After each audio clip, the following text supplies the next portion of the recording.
Good morning, dear students. How are you? I hope you are all well. Welcome to the Scholar English Academy and Phonics class. Today we are going to learn about subject, verb, object. In the last class we have learned about what? Subject, verb and object, how to form it, how to form the sentences. ನಾವು ಯಾವ ರೀತಿಯಾಗಿ ವಾಕ್ಯಗಳನ್ನು ಜೋಡಣೆ ಮಾಡಬೇಕು ಅನ್ನೋದನ್ನ ಹಿಂದಿನ ತರಗತಿಯಲ್ಲಿ ನಾವು ಕಲಿತಿದ್ದೇವೆ. ಹಾಗಾದ್ರೆ ಇವತ್ತಿನ ದಿನ ನಾವು ಆ ವಾಕ್ಯವನ್ನ ಸಂಯೋಜನೆ ಮಾಡಬೇಕಾದ್ರೆ how we want to frame the sentence, then how to frame it, ಯಾವ ರೀತಿಯಾಗಿ ಮಾಡಬೇಕು. ಹಾಗಾದ್ರೆ ಕರ್ತು ಅಂದ್ರೆ ಏನು, ಕರ್ಮ ಅಂದ್ರೆ ಏನು, ಕ್ರಿಯಾ ಅಂದ್ರೆ ಏನು ಅನ್ನೋದನ್ನ ನಮ್ಗೆ ಗೊತ್ತಿರಬೇಕಲ್ವಾ. So we want to know about that, what is mean by subject and what is mean by verb and what is mean by object. ಕರ್ತು, ಕರ್ಮ, ಕ್ರಿಯಾ, ಹೌದಪ್ಪ. ಹಾಗಾದ್ರೆ ಕರ್ತು ಅಂದ್ರೆ ಏನು, ಕರ್ಮ ಅಂದ್ರೆ ಏನು, ಕ್ರಿಯಾಪದಗಳಂದ್ರೆ ಏನು, ಯಾವ ರೀತಿಯ ಅವುಗಳನ್ನ ಜೋಡಣೆ ಮಾಡಲಾಗ್ತದೆ, ಆದಾಗ ಯಾವ ರೀತಿಯಾಗಿ ಒಂದು ಸಂಪೂರ್ಣವಾದಂತಹ ವಾಕ್ಯ ಆಗ್ತದೆ ಅನ್ನೋದನ್ನ ನಾವು ತಿಳ್ಕೋಬಹುದನ್ನ ಇವತ್ತಿನ ಕ್ಲಾಸ್ ನಲ್ಲಿ ನಾವು ತಿಳ್ಕೊಳ್ಳೋಣ. Today we are going to learn about the what is subject, what is subject, what is verb, what is object. Okay, ಕರ್ತು ಅಂದ್ರೆ ಏನು, ಕ್ರಿಯಾ ಅಂದ್ರೆ ಏನು, ಕರ್ಮ ಪದ ಅಂದ್ರೆ ಏನು ಅನ್ನೋದನ್ನ ತಿಳ್ಕೊಳ್ಬೇಕು. ಹಾಗಾದ್ರೆ what is mean by subject? Sir subject ಅಂದ್ರೆ ಗೊತ್ತಿಲ್ರಿ, ಇಂಗ್ಲಿಷ್, ಸೈನ್ಸ್, ಮ್ಯಾಥ್ಸ್ ಅವಲ್ಲ. So it is not like that, it's not like that. It is in this grammar, in this English grammar, subject ಅಂದ್ರೆ ವಿಷಯ, ಹೌದು. ಹಾಗಾದ್ರೆ ಇಲ್ಲಿ ವ್ಯಾಕರಣಬದ್ಧವಾಗಿರುವಂತಹ ಸಬ್ಜೆಕ್ಟ್ ಅಂತಂದ್ರೆ, ವ್ಯಾಕರಣಬದ್ಧವಾಗಿರುವಂತಹ subject ಅಂತಂದ್ರೆ, so what is subject? Subject is has a content about two type of content is there. ಅಲ್ಲಿರುವಂತಹ ವಿಷಯ ಏನಿದೆ ಅಂದ್ರೆ ಎರಡು ರೀತಿಯಾದಂತಹ ವಿಷಯಗಳನ್ನು ಒಳಗೊಂಡಿದೆ. ಹಾಗಾದ್ರೆ ಏನು, ನೌನ್. ಏನು, ನೌನ್. ನೌನ್ ಅಂದ್ರೆ ಏನಪ್ಪ? What is mean by noun? Noun it is, noun is a name of the person, place, thing R animals. Noun ಅನ್ನೋದು ಏನಂತಂದ್ರೆ ನಾಮಪದ. ನಾಮಪದ ಯಾವುದೇ ಒಂದು ವ್ಯಕ್ತಿಯ ಹೆಸರನ್ನಾಗಲಿ ಅಥವಾ ಒಂದು ಸ್ಥಳದ ಹೆಸರಾಗಲಿ ಅಥವಾ ಒಂದು ವಸ್ತುವಿನ ಹೆಸರಾಗಲಿ ಅಥವಾ ಒಂದು ಪ್ರಾಣಿಯ ಹೆಸರಾಗಲಿ ಅದನ್ನ ನಾವು ಏನಂತೀವಿ, ನಾಮಪದ ಅಂತ ಹೇಳಿ ಕರಿತೀವಿ. ನೌನ್ ಅನ್ನೋದನ್ನಂದ್ರೆ, ನೌನ್ ಅಂದ್ರೆ noun is the name of the person, place or animal or things. So ಆ ಒಂದು ಇಟ್ಟಂತ ಒಂದು ಹೆಸರನ್ನ ನಾವೇಂತೀವಿ ನಾಮಪದ ಅಂತ ಹೇಳಿ ಕರಿತೀವಿ. ಅದು ಎಲ್ಲಿರ್ತದೆ ಅಂತಂದ್ರೆ ಸಬ್ಜೆಕ್ಟ್ ಒಳಗೆ ಇರ್ತದೆ. ಸೊ ಅದೇ ರೀತಿಯಾಗಿ ಪ್ರೊನೌನ್ ಕೂಡ ಏನಂತಂದ್ರೆ ಸಬ್ಜೆಕ್ಟ್ ಜೊತೆನೆ ಇರ್ತದೆ.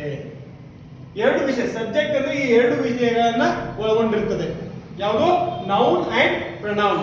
So it's taken the contain about that subject is contain the two type of that noun and pronoun is contain. The pronoun, pronoun ಅಂದ್ರೆ ಏನಪ್ಪಾ? ಸರ್ವನಾಮ. ಏನು? ಸರ್ವನಾಮ. ಸರ್ವನಾಮ. ನಮ್ಗೆ ಕನ್ಫ್ಯೂಸ್ ಆಗ್ತಾ ಇರ್ತದೆ, ಏನಪ್ಪಾ ಇದು ಪ್ರೊನೌನ್, ನೌನ್ ಅಂತಾರ, ಗೊತ್ತಾಗುದಿಲ್ಲ, ಹೌದಿಲ್ಲ? ನಮ್ಮ ಮಕ್ಕಳಿಗೆ, ಕೆಲವೊಂದು ಮಕ್ಕಳಿಗೆ ಏನಂದ್ರೆ ನೌನ್ ಅಂತಾರ, ಪ್ರೊನೌನ್ ಅಂತಾರೆ, ಯಾವ್ದು ಯಾವ ನೌನ್ ಅನ್ನೋದು ಗೊತ್ತಾಗುದಿಲ್ಲ. ಸೊ ಆದ್ರೆ ಇಲ್ಲೇನು ಮತ್ತೆ ಮಕ್ಕಳೇ, ನಿಮಗೋಸ್ಕರನೇ ಮಕ್ಕಳಿಗೆ ಅರ್ಥಪೂರ್ಣವಾಗಿ ವ್ಯಾಕರಣವನ್ನ ತಿಳಿಸಲಿಕ್ಕೆ ನಾನು ಈ ಒಂದು ಕಾರ್ಯಕಾರಣವನ್ನ, ಈ ಒಂದು ವಿಡಿಯೋವನ್ನ ಮಾಡ್ತಾ ಇದ್ದೇನೆ. ಹಾಗಾದ್ರೆ ನೌನ್ ಅಂದ್ರೆ ನಾಮಪದ, ಪ್ರೊನೌನ್ ಅಂದ್ರೆ ಸರ್ವನಾಮ. ಸರ್ವನಾಮ ಅಂದ್ರೆ ಎಲ್ಲರಿಗೂ ಕೂಡ ಒಂದೇ ರೀತಿಯಾಗಿ ಕರಿತೀವಿ ನಾವು, ಎಲ್ಲರಿಗೂ ಕೂಡ. ಸರ್ವ ಅಂದ್ರೆ ಏನು? ಎಲ್ಲರೂ. ನಾಮ, ಸರ್ವನಾಮ, ಸರ್ವನಾಮ. ನಾಮ ಅಂದ್ರೆ ಒಂದು ಹೆಸರು. ನಾವು ನಮಗೂ ಕೂಡ ಹೇಳ್ತೀವಿ ನಾನು ಅಂತೀವಿ, ಅವನು ಕೂಡ ಅವನಿಗೆ ಅವನು ಅಂತಾನೆ ಅಥವಾ ನಾನು ಅಂತಾನೆ ಕರೀತಾನೆ.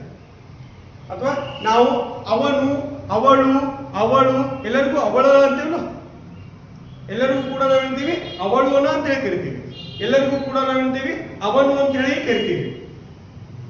ಅವ ಹೊಂಟಾನ ನೋಡ್ದ, ಅವ ಹೊಂಟಾನ ನೋಡ್ದ, ಅವರು ಹೋಗ್ತಾ ಇದ್ದಾರೆ, ಇವರು ಹೋಗ್ತಾ ಇದ್ದಾರೆ, ಹೌದಾ? ಅವರು ಹೋಗುತ್ತಿದ್ದಾರೆ, ಇವರು ಹೋಗುತ್ತಿದ್ದಾರೆ. ಏ ನೀನು ಮಾಡು, ನೀನು, ನೀವು, ನಾನು, ನಾವು, I, we, you, you, he, she, it, they. Action ಮಾಡಿ ಗೊತ್ತಾಗುತ್ತೆ ನಿಮಗೆ. I, we, you, you, he, she, it, they. ಮಾಡಿ, ಇನ್ನೊಂದು ಮಾಡಿ, ನಾನು ಹೇಳ್ಕೊಡ್ತೀನಿ.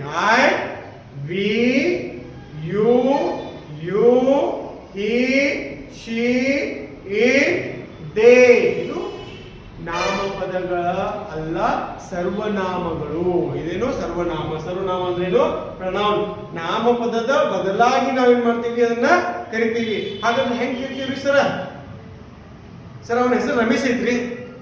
ಹಾ ಸರ್, ಅವನ ಹೆಸರು ರಮೇಶ್ ಇದೆ. ರಮೇಶ್ ಇದೆ ಅದೇನು? ರಮೇಶ್ ಅನ್ನೋದೇನು? ನೌನ್, ನಾಮಪದ.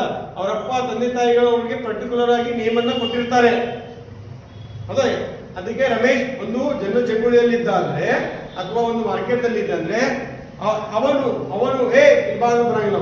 ಏನಂತೀವಿ ನಾವು? ಕರಿಬೇಕು. ಏನಂತ? ರಮೇಶ್ ಬಾರೋ ಇಲ್ಲಿ ಅಂತ ಇರ್ಬೇಕು, ಅಂದಾಗ ಬರ್ತಾನ. ಹೌದು? So we want to call him Ramesh, come here. Then only he will become then only he can look at us. Yes or no?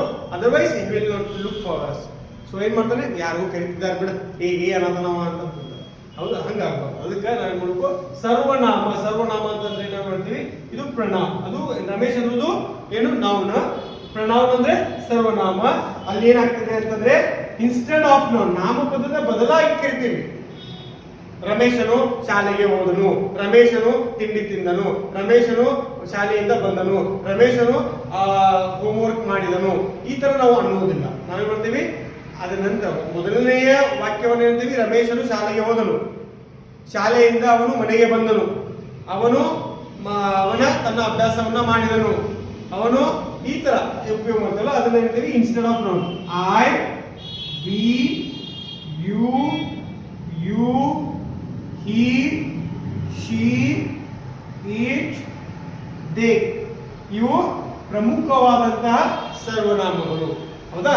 ಇವು ಪ್ರಮುಖವಾದಂತಹ ಸರ್ವನಾಮಗಳಂತ ಕರಿತೀವಿ. ಏನಂತೀವಿ? ಪ್ರನೌನ್. ಪ್ರನೌನ್ ಅಂದ್ರೆ ಏನು? Instead of noun. ಅವನು, ಇವನು, ಅವಳು, ಇವಳು, ಅದು, ಇವುಗಳೇನು? ಸರ್ವನಾಮಗಳು. ಹೌದಾ? ಸೊ ಹಾಗಾದ್ರೆ ವಿದ್ಯಾರ್ಥಿಗಳೇ, dear students, what is there in the content of subject? See there, noun or pronoun is there. What is that? Noun or pronoun. So we want to understand it. Subject means noun or pronoun. Okay, what is mean by verb? Verb andre ಏನಪ್ಪ? Verb ಅಂದ್ರೆ ಏನು? ಕ್ರಿಯಾಪದ. ಕ್ರಿಯಾ ಅಂದ್ರೆ ಏನು? It shows an action. ನೋಡ್ರಿ ಯಾಕೆ ಹೋಗ್ಬೇಕು? It shows an action. So we want to show that. It shows an action. Action ಕ್ರಿಯೆಯನ್ನು ಸೂಚಿಸುತ್ತದೆ. ಇಲ್ಲಿ ಏನಾಗ್ತದೆ? ಕ್ರಿಯೆಯನ್ನು ಸೂಚಿಸ್ತಾ ಇದೆ. ಬುದ್ಧು ಮಕ್ಕಳ ಏನಾಗ್ತದೆ? ತಿಂತಾ ಇದ್ದಾನೆ, ಊಟ ಮಾಡ್ತಿದ್ದಾನೆ, ನಡೀತಾ ಇದ್ದಾನೆ, ಇವೆಲ್ಲ ಏನಾಗ್ತವೆ? ಇವು ಕ್ರಿಯೆಗಳು. So eating, walking, writing, listening. What you are doing now? Listening. So singing, okay, driving, ಇವೆಲ್ಲ ಏನು? Teaching. These all are verbs. So ಹಾಗಾದ್ರೆ ವರ್ಬ್ ಅಂದ್ರೆ ಇವು ಕ್ರಿಯಾಪದಗಳು. ಹೌದ್ರಾ?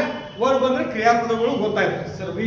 ವರ್ಬ್ ಪದಗಳು ಅದರಲ್ಲಿ ಕೂಡ ವರ್ಬ್ ಅಲ್ಲಿ ಕ್ರಿಯಾಪದದಲ್ಲಿ ಮತ್ತೆ ಕೆಲವು ಭಾಗಗಳಿವೆ. So some types of verbs are there in the verb. So we can use that in the middle of verb. Any verbs we can use in the sentence. Whether we can use V1 form, V2 form and V3 form and V4 form. V1 form ಅಂದ್ರೆ ಏನು? V1 ಅಂದ್ರೆ ಏನು? V1 it shows that present tense. What it shows? It shows that present tense. Present tense ಅನ್ನು ತೋರಿಸುತ್ತದೆ. V1 form what is showing? It's showing that present tense. So V2 form what is showing? It's a past tense. V2 ಅಂತಂದ್ರೆ ಏನು? Vitoba. V2, V1, V2, V3, V4. V1, V2 ಎರಡಕ್ಕಲ್ಲ. V1, V2, V3, V4. So here see there. V1 ಅಂತಂದ್ರೆ ಏನು? V1 it is present tense. V2 what it is? past tense. No, V3 is not future tense. V3 is PP. V3 is PP. PP means what? What is? It's a pair. It will be available. That PP. That PP not. It's a PP. It is means past is participate in the present. ಏನು ಹಂಗಂದ್ರೆ ಏನಪ್ಪಾ ಸರ? Present ಅಂದ್ರೆ ವರ್ತಮಾನ ಕಾಲ. V1 ಅಂದ್ರೆ ಏನು? ವರ್ತಮಾನ ಕಾಲ. V2 ಅಂದ್ರೆ ಏನು? ಭೂತಕಾಲ. ಭೂತಕಾಲ ಆಗಿರೋ ಹೋಗಿರ್ತದಲ್ಲ ಅದು ಭೂತಕಾಲದಲ್ಲಿ. ಆಮೇಲೆ V3 ಅಂದ್ರೆ ಏನು? V3 ಅಂತಂದ್ರೆ ಅದು ಪಾಸ್ಟ್ ಟೆನ್ಸ್ ಅಲ್ಲಿ ಆಗಿರ್ತದೆ, ಅದನ್ನ ಮತ್ತೆ ನಾವು ವರ್ತಮಾನದಲ್ಲಿ ಹೇಳ್ತಾ ಇರ್ತೀವಿ. ಪಾಸ್ಟ್ ಟೆನ್ಸ್ ಅಲ್ಲಿ ಆಗಿರ್ತದೆ, ಅದನ್ನ ವರ್ತಮಾನದಲ್ಲಿ ಹೇಳ್ತಾ ಇದ್ದೀವಿ. ಅದಕ್ಕೆ ಏನಂತ ಹೇಳ್ತೀವಪ್ಪ ಇಂಗ್ಲಿಷ್ ನಲ್ಲಿ ಅಂತಂದ್ರೆ past is participate in the present. That's why we call PP. ಹೌದು, ಎಂಜಾಯ್ ಆಗಿ ಕಲಿಬೇಕು. ಗ್ರಾಮರ್ ಅಂದ್ರೆ ಏನಂತಂದ್ರೆ ವ್ಯಾಕರಣವನ್ನ ನಾವು ಬಹಳ ಸೀರಿಯಸ್ ಆಗಿ ಕಲಿಬಹುದು. ಸಮಾಧಾನವಾಗಿ ಅದನ್ನ ಅರ್ಥೈಸ್ಕೊಳ್ತಾ ಹೋಗ್ಬೇಕು.